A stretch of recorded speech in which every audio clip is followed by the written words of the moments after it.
আজকে আমরা ঘোষণা দিতে চাই, আমাদের যে যুবলী ভবন আছে শিক্ষকদের গেস্টখানা, ওইটা গেস্টখানা নয়, ওইটা হচ্ছে দর্শকদের আস্তানা।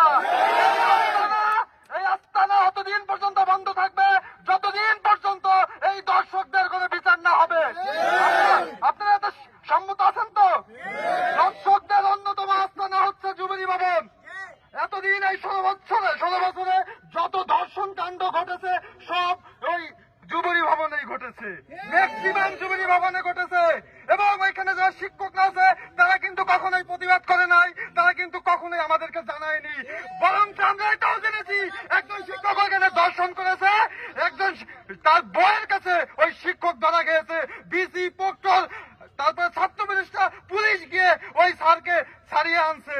এই যে চিরাচরিত রূপ, এই চিরাচরিত রূপ থেকে আমাদের বের হয়ে যেতে হবে না? আমরা পারবো না? আমাদেরকে পারতে হবে। এই বিশ্ববিদ্যালয়কে মুক্তাঙ্গন হিসেবে পরিচিত করতে হবে। এই বিশ্ববিদ্যালয় হবে স্বাধীন সার্বভৌমত্ব একটি বিশ্ববিদ্যালয়, স্বায়ত্তশাসিত বিশ্ববিদ্যালয় বলতে যা বুঝছি এতদিন আমরা যা বুঝেছি এই 5 তারিখের পরে আমরা তা তো দেখতে পাচ্ছি প্রতিফলন। আসলে স্বায়ত্তশাসিত বিশ্ববিদ্যালয়ের শিক্ষার্থীরা কেমন।